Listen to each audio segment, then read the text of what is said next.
Salut tout le monde!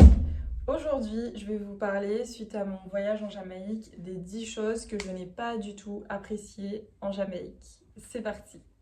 La première chose que je n'ai pas aimée, et c'est une chose très importante pour moi quand je voyage, c'est la bouffe. Franchement, il y a très peu de choses que j'ai vraiment aimé manger là-bas, dont le jerk chicken, et encore, je l'ai aimé que dans des endroits vraiment locaux, typiques, voire même que la street food, parce que tout ce qui était restaurant, de manière générale, c'était vraiment pas ouf.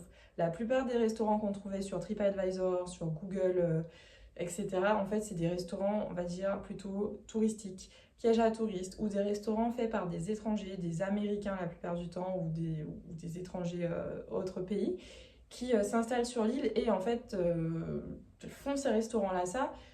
Mais honnêtement, ça manque de saveur, ça manque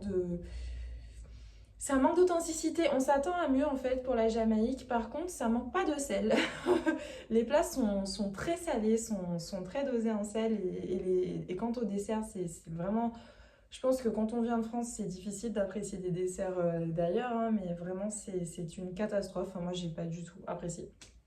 Euh, voilà, il y a des plats, je pouvais vraiment pas me les voir, genre le steam fish, une sorte de plat de poisson fait avec plein de légumes par-dessus, une sorte de sauce au-dessus du poisson, mais je trouve que ça n'a ni queue ni tête. En fait, il y a plein de légumes, il y a plein d'épices partout, mais le poisson n'a pas de goût. Enfin, là où je l'ai goûté, en tout cas, ça n'avait vraiment pas de goût, c'était pas bon du tout. Je sais pas si c'est le poisson que j'aimais pas ou le plat tout court, je l'ai goûté 2 fois et j'ai pas aimé. Voilà, donc comme je vous dis, c'est vraiment... Si vous avez un truc à goûter, c'est le jerk chicken, mais je vous déconseille de le goûter. Et un endroit où je l'ai goûté le premier jour, c'était à Margaritaville, là, le truc hyper connu, Margarita. Vraiment, je vous déconseille de manger là, c'est attrape touriste. C'est très bien pour faire la fête, mais le jerk chicken, il coûte une blinde là-bas et c'est pas bon. Voilà, donc si j'ai un conseil à vous donner pour la bouffe, c'est manger dans des street foods, manger des soupes. Par contre, les soupes, c'était pas mal du tout, c'était très bon. Quoi d'autre? Les pâtisses, c'est pas mal aussi. Mais voilà, en dehors de ça, il y a un plat au petit déjeuner que j'aimais bien manger, c'était le haki et la morue. C'était pas trop mal. Mais faut dire que globalement, si je devais noter mon expérience culinaire en Jamaïque, ce serait plutôt un 5 sur 10. Voilà. La deuxième chose que j'ai pas trop aimé en Jamaïque, c'est les transports pour se déplacer ou la circulation de manière générale. Comment se déplacer en Jamaïque, c'était une galère, les gars, une galère. Déjà, tout est super mal indiqué. Vous voulez louer une voiture, c'est hyper galère. Vaut mieux s'y prendre à l'avance parce que moi, j'ai voulu louer sur place. Et j'ai passé vraiment au moins 3 heures à attendre ma voiture. Ensuite, quand je récupère ma voiture, il n'y a pas d'essence dedans, on me prévient même pas. Ma voiture était sur la réserve, on m'a même pas prévenu, on t'explique rien du tout. Donc tu conduis dans le sens inverse, donc il faut faire super gaffe. On va rien t'expliquer du tout sur comment fonctionne la voiture, etc. En tout cas, c'est l'expérience que j'ai eue à l'aéroport où je suis arrivée. Et puis derrière ça, quand tu demandes un GPS, on te dit le GPS only cash, alors que tu payes tout le reste en carte, mais le GPS, ils veulent que du cash. Donc ça m'a vraiment gavé, surtout que j'avais vraiment prévu d'utiliser ce GPS-là, je l'avais demandé, et ils m'ont pas prévenu qu'il fallait du cash. Ils m'ont pas non plus dit, bon bah allez chercher du cash, revenez pour payer le GPS. Ils m'ont juste dit non, non, non, on vous retire le GPS. Ils me l'ont retiré de la voiture et j'ai trouvé que c'était vraiment pas très commercial. Et alors qu'à la fin, enfin je sais pas, on aurait pu s'arranger d'une manière ou d'une autre. Non, no cash, no GPS quoi. C'est un peu ce qu'on m'a sorti. Ça, j'ai pas trouvé ça ouf. Ensuite, les routes sont hyper dangereuses. C'est pas forcément éclairé la nuit partout où vous allez. Enfin, tu as une route quand même qui est droite. Si tu restes sur cette route, ça va. Mais dès que tu commences à aller dans les petites routes, que tu veux aller t'aventurer dans les cascades, les rivières, tout ça, tu sors un peu des sentiers battus et que là, en plus, t'as pas de connexion Internet, t'as pas de GPS, c'est une galère, pas possible. Parce que moi, je prévoyais mes parcours avec Waze ou Google Maps. Et combien de fois je me suis retrouvée dans des endroits où j'avais rien à faire là, parce que Waze ou Google m'avait dit d'aller là, et alors qu'en fait, c'était pas du tout le bon chemin. Et à un moment donné, j'ai conduit peut-être pendant 1 heure et demie, 2 heures, avant de me rendre compte que la route, elle devenait de plus en plus fine, et arriver devant un endroit où, en fait, il y avait plus d'accès. Il y avait un pont qui s'était effondré, et mon seul moyen de continuer, c'était de faire demi-tour et de repartir sur la route, donc c'est-à-dire refaire 1 heure et demie de route. Ça m'avait vraiment agacé, genre, ça m'avait énormément agacée. Et c'était souvent ça, quoi. Tu conduis, puis tu te retrouves des fois sur un chemin privé chez des gens qui vivent vraiment dans la montagne. Et t'es en mode putain, mais pourquoi Waze me dit de continuer alors que t'arrives vraiment devant des maisons, tu peux pas continuer, quoi. Donc voilà, je dirais que pour une première expérience, il vaut mieux être quand même avec un guide. Or, bah, les guides, c'est pareil, hein, ça coûte une blinde. Si vous voulez faire des activités tous les jours avec un guide, il faut compter au moins 100 $ par personne. Et encore, si vous êtes tout seul, je suis même pas sûre qu'ils acceptent de vous prendre toute une journée pour vous à 100 $. Donc, c'est vraiment un budget de bouger avec un guide. Et en plus de ça, il faut prévoir des pourboires. Encore une troisième chose que je n'ai pas aimée, c'est-à-dire que c'est quand même, enfin, on s'attend pas à ce qu'il soit autant demandeurs en pourboire, étant donné que c'est pas non plus les États-Unis. Et pourtant, ils ont complètement adopté cette mentalité. C'est-à-dire que pour eux, tu viens quelque part, tu as besoin d'un service, tu payes ton service et après tu payes aussi un pourboire. Et pour eux, un pourboire, c'est pas genre 1, 2, 3, 4, 5 dollars, hein, c'est 10 dollars, 20 dollars, 30 dollars de pourboire. Donc il faut l'inclure dans son budget. Si vous ne le faites pas, vous serez mal vu. Et surtout, si vous avez besoin des services de cette personne, encore, je vous conseille de mettre un bon pourboire parce que sinon, ils vont pas vous calculer. Ils sont très, en fait, très sur l'argent, quoi. Après, vous allez me dire, oui, mais c'est normal, ils sont pauvres, machin, etc. Ouais, mais il y a quand même d'autres façons d'aborder le sujet que toujours être dans la demande comme ça, dire, oui, tu sais, nous, si vous nous donnez pas de pourboire, on n'a pas d'argent pour finir la semaine parce qu'on est mal payé, tout ça. Enfin, ça fait mal au cœur, mais nous, quand on paye un taxi, plus de 100 $ quand même pour faire des petits trajets, on s'attend pas à ce qu'on nous dise à la fin du trajet, oui, moi, on va me donner que 5 dollars ou que 10 dollars sur cette course, tout le reste, c'est pour l'entreprise et cet argent-là ne revient même pas aux locaux. Cet argent-là repart dans des grandes entreprises, parfois américaines, etc. Donc, ça, c'est encore une quatrième chose que je n'ai pas aimée, c'est-à-dire que on vient dans le pays avec de l'argent pour dépenser dans le pays, mais en fait, ça revient aux grands hôtels qui viennent pas, qui sont pas originaires de la Jamaïque. Ça revient à des investisseurs étrangers. Et du coup, la population locale, elle reste, si vous voulez, pauvre en fait. Même s'il y a plus de touristes, même si, enfin, oui, il y en a qui vont trouver du travail grâce à ça, mais ils sont payés vraiment au lance-pierre. Donc ça, c'est quelque chose que j'ai vraiment pas aimé. Euh, Enfin, pour retourner sur les transports, vous pouvez prendre les transports publics. Vous avez parfois des minivans qui vont vous transporter. Attention, parce que si ces minivans sont parfois pour 6 personnes, bah, ils n'hésiteront pas à en mettre 8, voire 10 à l'intérieur. Donc vous serez collés comme des saucisses. Les gens n'hésitent pas des fois à s'asseoir les uns sur les autres. Enfin, moi, ça m'a c'était rude, c'était une expérience, mais franchement, c'était quelque chose. Et sinon, il y a les taxis aussi en ville. Alors, vous avez deux sortes de taxis. Vous avez les taxis privés que vous prenez, vous payez pour qu'il n'y ait personne d'autre avec vous. Enfin, c'est des taxis solo, il n'y aura personne avec vous. Et puis, vous avez les taxis partagés où là, c'est pareil, quoi. Ils vous klaxonnez souvent. Et si vous klaxonnent et que vous leur dites de s'arrêter, ils vont s'arrêter. Et là, vous allez partager un taxi avec d'autres gens. Pareil, ça m'est arrivé de monter dans un taxi où on était déjà complet à l'intérieur, on était déjà trois assis derrière. Et il y a une dame qui a arrêté le taxi. Je me suis dit, elle a peut-être pas vu qu'on est déjà serré. Non, non, la meuf, elle nous avait vu. Elle a dit, ouais, elle veut monter dans le taxi quand même. Donc, on a dû se serrer comme pas possible pour que la dame puisse rentrer. Et en plus, elle a continué sa conversation au téléphone en visio avec son amie en parlant super fort pendant tout le trajet. Vous allez me dire, gna gna gna, Carabajois. Franchement, les gars, je vous jure, c'est pas ce que j'étais venue chercher. Donc, je l'ai fait une fois, deux fois, trois fois. Après, j'ai pris des taxis toute seule pour avoir la paix, quoi. Cinquième chose que je n'ai pas aimé en Jamaïque, c'est le fait que la plupart des activités soient payantes et ultra chères pour ce que c'est. Je m'explique. Encore une fois, il faut prendre beaucoup de recul. Si vous n'avez jamais vu des belles cascades, vous n'avez jamais été vraiment aux Antilles, dans la Caraïbe, tout ça, vous allez certainement apprécier toutes ces activités et trouver que c'est ok de payer pour ça.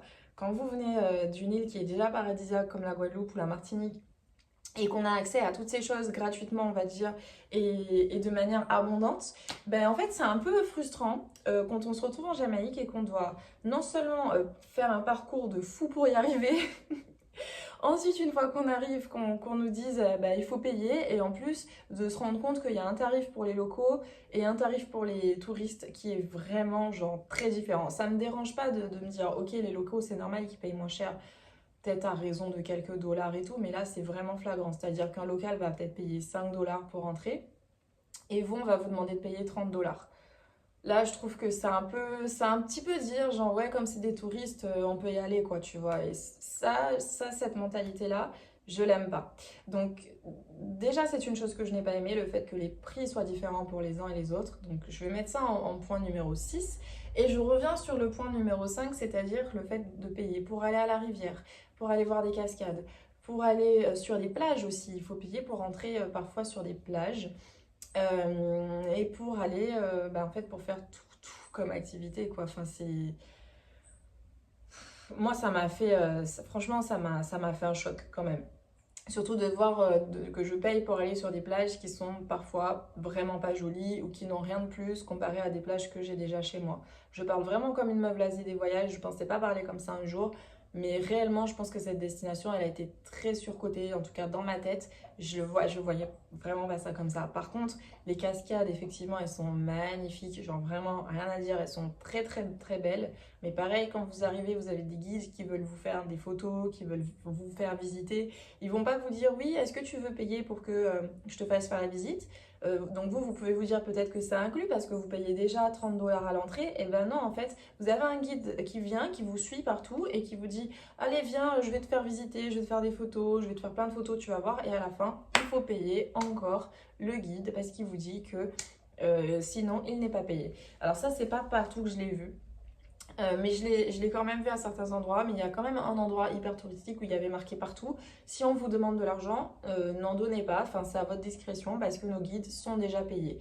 Donc vous voyez à quel point, c'est-à-dire qu'ils le mettent, là ils l'ont mis tellement, tellement en fait c'est dans leur truc, enfin c'est dans leur culture de quémander des pourboires et ça moi je peux pas. Honnêtement si je suis contente d'un service, ok je donne un pourboire, mais qu'on me le quémande comme ça, je me rappelle un taxi qui m'a dit ouais j'ai besoin que tu me donnes un bon pourboire parce que sinon je vais pas faire ma semaine quoi. Et ça me déchire le cœur, mais en même temps, j'avais envie de lui dire c'est pas ma responsabilité. Enfin, moi je paye un service, faut arrêter de quémander comme ça. Genre, c'est... Moi aussi j'ai envie de quémander, tu vois. Genre, je le fais pas, c'est pas parce que je suis là en Jamaïque et que j'ai un budget consacré à mes vacances que quand je vais rentrer chez moi après, je vais pas, ça se trouve, je vais manger des pâtes moi aussi, tu vois. Donc, faut pas me prendre pour. Et ils ont ça quoi. Ils vous voient comme un porte-monnaie sur pattes. Voilà. Euh, En septième position, je dirais que c'est l'insécurité. Alors, on m'a posé beaucoup de questions par rapport à ça, surtout en tant que femme qui voyage seule. Moi, je vais vous répondre clairement. Moi, je ne suis pas sortie la nuit toute seule. Je suis jamais sortie la nuit en fait, et j'ai fait très attention. Je rentrais très vite quand le soleil se couchait. Parce que c'est vrai qu'on me répétait tout le temps, dès que je marchais, vous êtes folle, madame, on peut vous kidnapper, on peut vous faire du trafic d'organes, on peut vous faire ci, on peut vous faire ça. On me l'a tellement répété, c'est-à-dire que moi, initialement, j'avais pas peur. Je me suis dit, je viens de Guadeloupe, c'est bon, enfin, ce sera pas forcément plus dangereux que ce qu'on vit déjà sur notre île. Et bien en fait, on m'a tellement répété, des taxis, des chauffeurs, etc., des gens chez qui j'allais louer des hébergements. Non, mais vous êtes folle, il faut pas sortir toute seule, il faut pas faire ça, il faut pas faire ci. Qu'au bout d'un moment, je me suis dit, ok, ces gens-là, ils vont m'amener un mauvais karma, je vais faire attention. Mais parce qu'il y a eu cette pression, en fait, de ces gens qui, je pense, ont voulu être gentils et précautionneux, en fait, ils ont voulu faire attention à moi. Sauf que ça m'a vraiment mis un coup de pression, pas agréable, et je me suis dit, en fait, enfin, je peux pas me balader toute seule, je peux rien faire toute seule. Même la journée, quand je marchais toute seule, on m'arrêtait dans la rue pour me dire, madame, enfin, faites attention à vous, quoi. Genre, c'était vraiment pesant, en fait. Moi, j'ai trouvé, en tout cas. Par contre, si vous restez dans des lieux très touristiques, autour de vos hôtels, etc., il n'y a aucune crainte, hein. Mais c'est si vous cherchez à voir un peu plus la vie, quoi, jamaïcaine, là, c'est compliqué, quoi. Moi, je me rappelle, j'ai été dans un des marchés à Kingston, soi-disant les plus dangereux de l'île, un des quartiers les plus dangereux de l'île. Moi, j'ai senti aucun danger, hein. Mais si vous allez sur Internet, vous tapez, je sais plus le nom du quartier, vous tapez quartier chaud à Kingston, bah, c'est dans ces quartiers-là que j'étais, j'ai senti aucun danger, mais pourtant, enfin, les gens, ils ont envie de vous dire qu'on va vous kidnapper, quoi. Donc, enfin, je sais pas. Moi, ça m'a effectivement un peu gâché un peu certains moments où j'avais juste envie de profiter et puis au final je me disais ouais mais si on m'attrape, si on me fait ci, si on me fait ça et du coup enfin j'étais hyper vigilante et je pense que c'était peut-être pas autant nécessaire à ce point. Après je crois que je suis au huitième point mais je me suis peut-être perdue dans mes points parce que j'ai pas du tout préparé cette vidéo, c'est vraiment de l'impro. Euh, Le huitième point, ce serait... alors, le huitième point, c'est à prendre avec beaucoup de légèreté. C'est-à-dire que, franchement, l'accent jamaïcain, je le trouve vraiment compliqué à comprendre. En fait, ils ont un patois. Ils ont une langue à eux. Enfin, ils ont leur anglais, mais ils ont aussi leur expression, leur vocabulaire. Il y a des choses qui vont dire vraiment dans leur langue. Le souci, ce que je trouve dommage, c'est quand ils se parlent systématiquement comme ça avec vous, même s'ils remarquent que vous n'êtes pas d'ici. En fait, je trouve que certains ne vont vraiment pas faire l'effort de se dire, bon, c'est quelqu'un qui n'est pas de Jamaïque, donc je vais parler en anglais correct, quoi. Non, c'est comme si vous venez en Guadeloupe, que vous montez dans un taxi, ou que vous allez au resto, ou que vous parlez avec quelqu'un, et que la personne, je vais vous mettre un extrait en vidéo, la personne elle vous parle créole en fait pendant tout le trajet alors qu'elle sait parler français. Ben, au bout d'un moment, vous êtes en mode putain, c'est cool, mais je comprends rien quoi, tu vois. Donc c'est parfois frustrant. Moi, honnêtement, c'était un peu frustrant. D'ailleurs, cette vidéo, elle est sur mon TikTok, je crois, ou elle est sur. Ouais, elle est sur mon TikTok. Elle est sur mon TikTok. Je vous invite à aller la voir, vous allez voir. Je suis dans un taxi et je comprenais que dalle à ce qu'il disait. Neuvième point de ce que j'ai pas trop aimé en Jamaïque, bah évidemment c'est le... Enfin là c'est pas vraiment ce que j'ai pas aimé en Jamaïque. Ce que j'ai pas aimé dans mon voyage en Jamaïque, c'est le trajet pour y aller. Bon, je sais que de Guadeloupe c'est très compliqué de voyager, c'est très frustrant quand on sait qu'on a tellement de richesses à côté, on a tellement de territoires à voir, et en fait on est tellement éloigné de part de, du manque de transport et du manque de connexion. Donc j'ai été obligée de prendre Air Antilles, d'ailleurs que je conseille pas du tout, mais bon à ce moment-là il n'y avait pas grand-chose comme option. Et donc Air Antilles, j'ai quand même fait au moins 3 arrêts. Je crois qu'il y a eu Dominique, Saint-Martin, et en plus à Saint-Martin on nous a forcé à descendre de l'avion avec toutes nos affaires pour repasser toute la sécurité, pour remonter dans le même avion, alors que c'était pour 10 minutes, mais bon bref. Du coup, on a fait ça. Ensuite, j'ai fait. Je crois qu'avant ça, on s'est arrêté sur une autre île, je sais plus laquelle. Ensuite, j'ai fait Porto Rico. Et à Porto Rico, moi, j'ai décidé de rester une semaine parce que je me suis dit, bah tiens, je connais pas cette île et quitte à faire une escale, autant que je m'attarde dessus. Donc, je vous ferai un retour là-dessus aussi très bientôt. Et à Porto Rico, pour ensuite arriver en Jamaïque, j'ai eu aussi un arrêt aux États-Unis depuis Porto Rico. Et là, je me suis arrêtée à Fort Lauderdale, si je dis pas de bêtises, c'est en Floride. Et de Floride, je suis arrivée ensuite en Jamaïque. Donc un voyage très long, assez épuisant, mais bon, voilà, quand on est de Guadeloupe en général, il faut s'y attendre. Donc c'est important que je le dise pour ceux qui regarderont ma vidéo depuis cette zone-là. Et enfin, si je devais terminer avec une chose que j'ai pas trop aimé, c'est... alors, beaucoup de gens, quand j'ai dit ça, m'ont dit oui, mais c'est parce que t'étais pas dans les bons endroits, t'as pas fréquenté les bonnes personnes et tout. Mais quand même, malgré ça, j'ai été frappée aussi par le manque de dancehall. En fait, j'entendais pratiquement nulle part de la musique dancehall. Alors, le reggae, oui, ça j'en entendais partout. Bob Marley à toutes les sauces. Et ça aussi, j'ai pas aimé le fait qu'on utilise autant son image pour vendre parce que, bah, pauvre qui repose en paix. Mais en fait, c'est hyper commercial, c'est hyper touristique. Tout ce qu'ils font à l'image de Bob Marley, c'est pareil, ça manque de saveur, ça manque d'honnêteté, ça manque d'authenticité. Euh, la dancehall, moi je suis effectivement pas sortie le soir, mais j'ai fait une bonne partie. C'était nul, vraiment. Genre, on a peut-être eu 30 minutes de dancehall. Et tout le reste, c'était des musiques commerciales. Et partout où j'allais, dans des bars l'après-midi, partout. Même à un moment donné, je suis allée dans un endroit où le mec il faisait des grosses fêtes et tout à la rivière. Pareil, c'était très peu quoi. Alors, il y a beaucoup de gens qui m'ont dit, ouais, mais le dancehall, c'est pas une musique saine, c'est pas une musique entre guillemets clean, c'est une musique de perdition. Donc, c'est très populaire, mais en même temps, on dirait que c'est un peu genre considéré comme un peu la musique du peuple. Bon, voilà quoi, tu vois, c'est un peu comme à l'époque le bouillon chez nous, c'était hyper mal vu. Maintenant, ça s'est démocratisé, mais. En tout cas, c'est l'impression que j'ai eue. Euh, c'est vraiment l'impression que j'ai eue. Et pareil, autour de la culture, de tout ce qui est marijuana, on peut peut-être s'attendre à se dire oui, là-bas, c'est légal, ou on va voir une culture autour de ça. Pas du tout. En fait, déjà, c'est illégal. Alors oui, vous allez voir des gens fumer toute la journée autour de vous, des gens essayer de vous en vendre.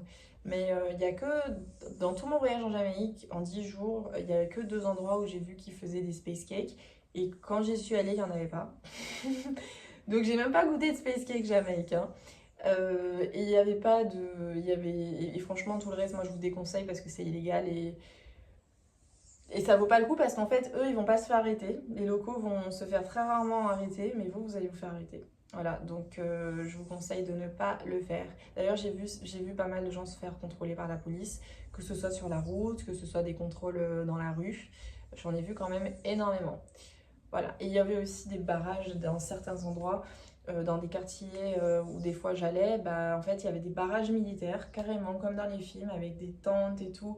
Et les militaires étaient comme ça avec leurs armes assis à contrôler parfois les voitures qui passent. Donc voilà, prudence, voilà, c'est pas un pays où il faut faire n'importe quoi. Si vous buvez de l'alcool, franchement, faites très attention à ce que vous buvez, où et avec qui. Et moi, je vous conseille maintenant de faire votre propre expérience. Là, c'était les 10 choses que je n'ai pas aimées en Jamaïque. Je vais pas forcément faire les 10 choses que j'ai aimées parce que j'ai déjà fait un vlog sur la Jamaïque où dessus je parle vraiment de toute l'expérience en global. Et comme c'est un séjour que j'ai moins apprécié que d'autres, enfin que j'ai pas apprécié en fait, je vais pas dire pas apprécié, j'aime pas dire ça. Je vais dire que c'est un séjour sur lequel j'ai eu plus de. En fait, c'est un séjour sur lequel j'ai eu plus de choses à dire négatives que positives. Donc, c'est pour ça que je fais une vidéo plutôt axée là-dessus. Mais ça n'est pas un regret pour autant.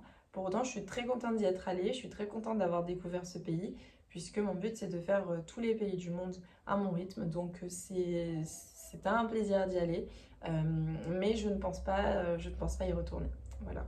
Bon, ben, je vous dis à bientôt pour de nouvelles destinations et je pense que la prochaine vidéo, ce sera certainement sur Porto Rico. Portez-vous bien, bye bye.